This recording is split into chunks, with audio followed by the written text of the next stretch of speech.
그 예수의 뜻을 또 설명하고 있어요. 뭐가? 그가 저희 백성을 그들의 죄에서 구원할 자다. 그래서 예수라는 뜻은 뭐죠? 한마디로 말하면 구원자라는 뜻을 가지고 있습니다. 자, 구원이란 무엇인가? 간략하게 저희가 한 15분 정도 설교하고 말씀을 나누려고 하는데요. 구원이란 무엇인가 할 때 우리가 잘 아는 대로 구원이라고 하는 것은 죄와 사망에서 건진받는 것, 이게 구원의 정확한 뜻이에요. 그래서 모든 인류는 죄인이기 때문에, 죄에 빠졌기 때문에 에덴 동산에서 아담의 범죄 이후로 죄인 되었기 때문에 죄에서 건짐을 받아야 돼요. 그리고 죄의 싹은 뭐죠? 사망이죠. 그러니까 사망이라고 하는 죄의 결과에 대한 것으로부터, 사망으로부터 건짐을 받을 때 그것을 구원받는다라고 말할 수 있습니다. 자, 모든 불행, 질병, 고통, 괴로움, 아픔들의 그 원인은 죄 때문에 왔습니다. 그러니까 죄 문제가 해결되면 자유도 있고 구원도 있고 행복도 있고 사랑도 있고 또 모든 화목도 있고 다 있는데 죄 때문에 이 세상은 굉장히 좀 불행스러운 그런 삶을 살게 되는 거 아니겠습니까? 자, 그래서 이런 문제 해결을 예수님께서 소개하고 있고 제목을 뭐라고 잡았냐면, 자, 제목을 모든 인생의 구원의 역사, 치유의 근본은, 치유와 회복의 근원은 예수님이라고 제가 잡았거든요. 네, 마태복음 9장 35절이 저희 목회관입니다. 그렇게 잘 좀 쉽진 않아서 그런데 마태복음 9장 35절에 보면 예수님의 3대 사역을 소개하고 있죠. 예수님의 3대 사역은 이제 말씀을 가르치시고 또 전도, 선교하시고 세 번째는 치유하시고 이 3분의 1씩이에요. 교육하시고 전도하시고 치유하시고 그래서 예수님의 사복음서에 나오는 치유 사역이 예수님 사역의 3분의 1입니다.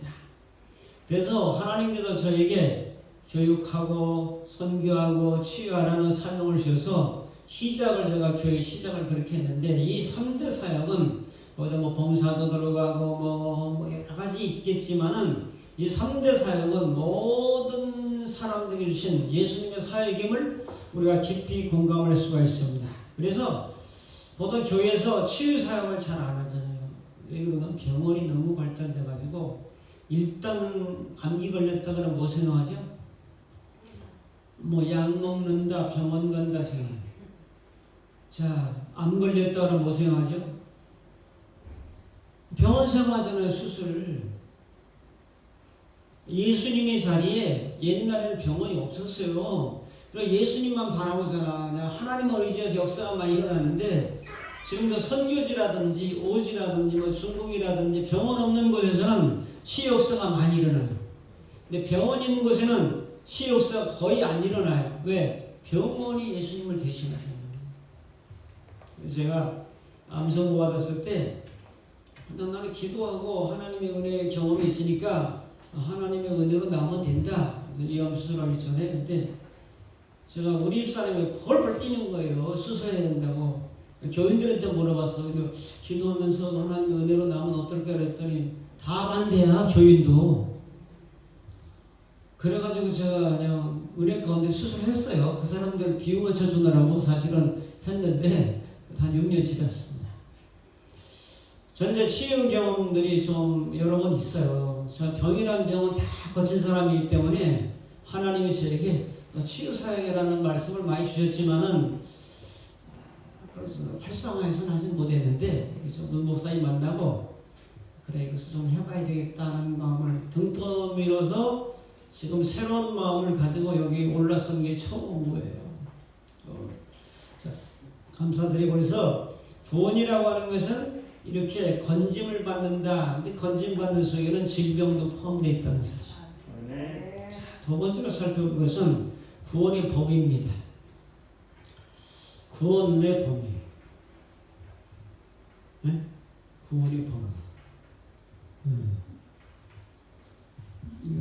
운전기사하고 조수하고 짝이 잘 맞아요.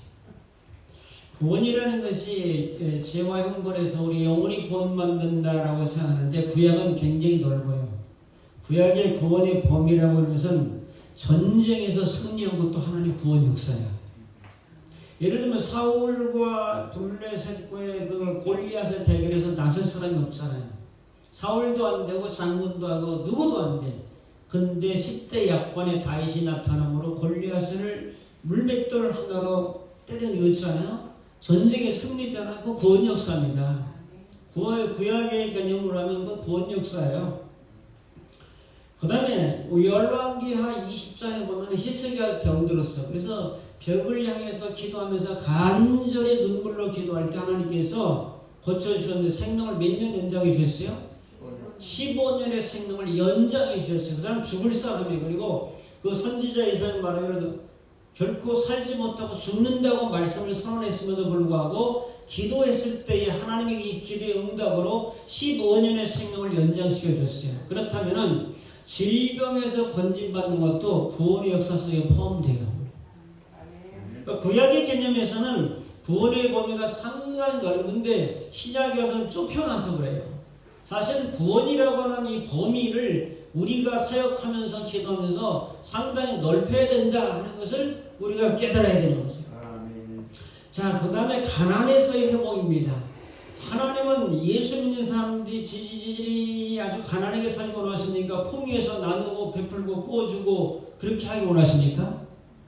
부자입니다. 부자.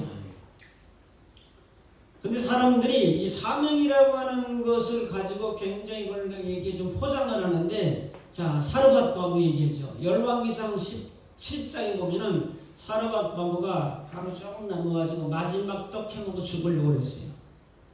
근데 엘리야가 딱 나타나가지고 그 떡을 좀 해오라는 거예요. 그래서 마지막 기름, 마지막 떡을 해서 선지자가 해오라니까 하나님의 종이니까 해다 바쳤죠. 그걸 먹고 가로떡이 가루가 마르지 않아요. 아멘. 자, 기름병에 기름이 마르지 않아.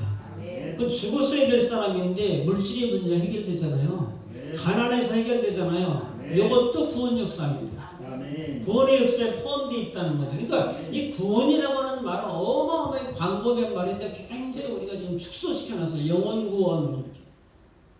자, 출애굽기 우리가 잘 알죠. 출애굽기에서 보면은 노예에서 해방되잖아요. 종살에서 해방되기 이게 구원이잖아요. 출애굽 역사는 구원 역사잖아요. 그럼 그 구원 역사가 뭐냐? 노예로부터 해방, 억압으로부터 해방, 종으로부터 해방, 구원 역사 아니에요?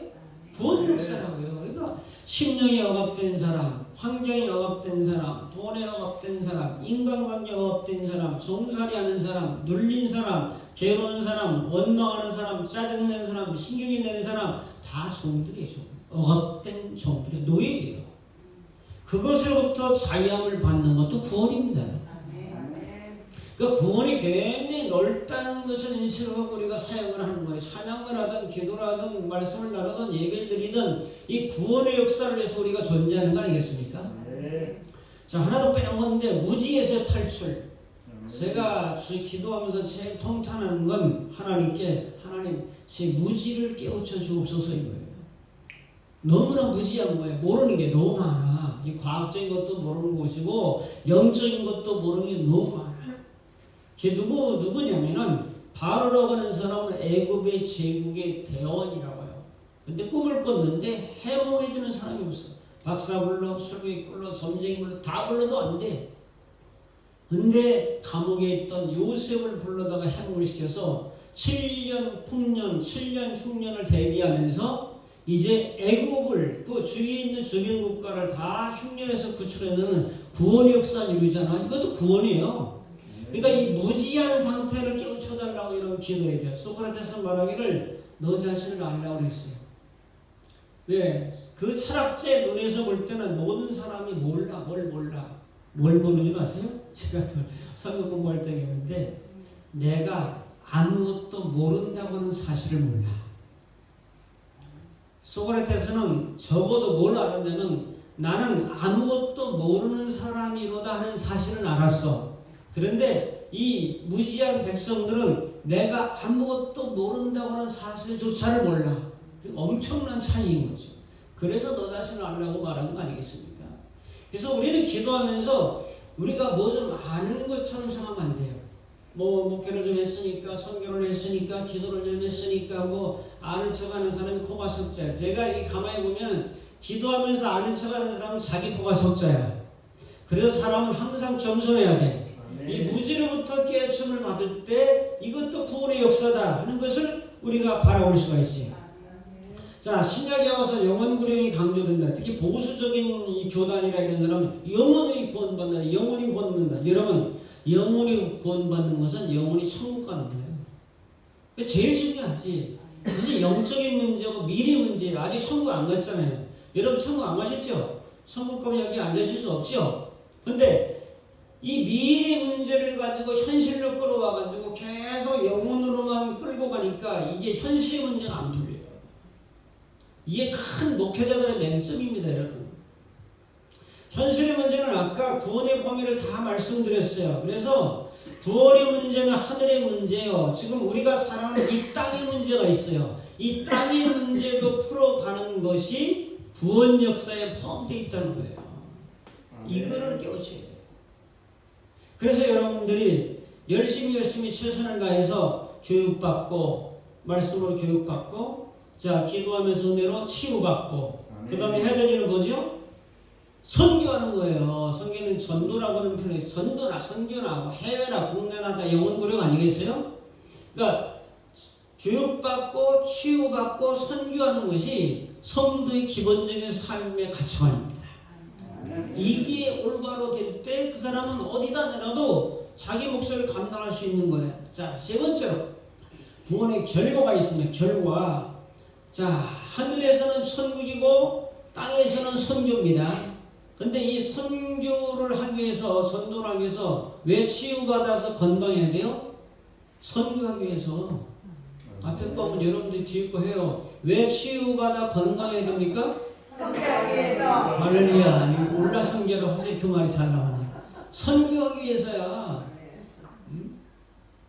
땅 끝까지 정인 내리라. 아버지 아들과 성령 이름으로 세례를 주고 제자를 삼으라. 다 선교 아니에요? 마지막 사명은 선교야. 그래서 제가 늘 설교하는데 왜 말씀으로 교육받아야 돼요? 선교하기 위해서. 또 왜 돈을 벌어야 돼요? 선교하기 위해서. 선교는 뭘로 한다 해서 저 하드는 어떤 정목사라는 분은 선교는 믿음으로 하는 게 아니야. 선교는 돈으로 하는 거야. 돈을 내려면 믿음이 있어야죠. 그러니까 그 소리야. 말로만 표현을 이렇게 했지. 이거 믿음으로만 한다고 그러는데 이거 없으면 비행기사 카드 끊어가지고 카드 갖고 가느라고 아주 혼나 사람들. 그러니까 돈을 왜 벌어야 되냐? 선교하기 위해서 돈을 벌어야 돼 사실. 아멘. 나는 이런 상상을 해봐요. 이번에 아들 이지영이가 우리 교회에 나온다면 어떻게 될까? 기본 1조는 아마 헌금을 기다 받아놓고 이제 시작한다면 천지개벽이야. 이것도 상상일 뿐 상상만 하는 거야. 상상은 자연이야. 왜 성도가 잘 돼야 돼요? 선교하기 위해서 이런 뭐 안 돼가지고 일단 우왕만 끌고 힘들고 병들고 괴롭고 그냥 사실은 속썩이고 이러면은 선교가 되겠어요? 그래서 이런 등등 해가지고 우리는 분명한 가치관을 정립하고 자 오늘의 말씀 다 아는 말씀이에요. 아는 말씀인데 정리만 좀 해드리고 이제 찬양하면서 기도할 건데 기도도 내가 뭐 은혜를 준다 그런 개념이 전 없어요. 성령이 자유롭게 여러분들을 만져주셔야 됩니다. 성령께 그냥 맡기는 거예요. 문목사도 마찬가지예요. 내가 찬양 좀 하니까 기타 치니까 아니죠. 성령님께 이 기도의 시간을 맡게 드리는 거예요. 이 예배 시간을 맡게 드리면 은혜 줄 자 은혜 주고 감동 줄 자 감동 주고 치료할 자 치료하시고 은사 줄 자 은사 주시고 그러지 않겠어요? 우리는 종이잖아요. 그래서 내가 존재하는 이유가 바로 이 치유 교육과 선교라고 하는 명제를 가지고 이렇게 나가면 구원의 뜻도 알고 구원의 범위도 좀 넓혀야 돼요. 넓히고 구원의 결과가 바로 천국이요 바로 치유와 회복을 통해서 선교라고 하는 이런 중차대한 사명을 잘 감당하는 우리 모두가 되기를 주님의 이름으로 축복합니다.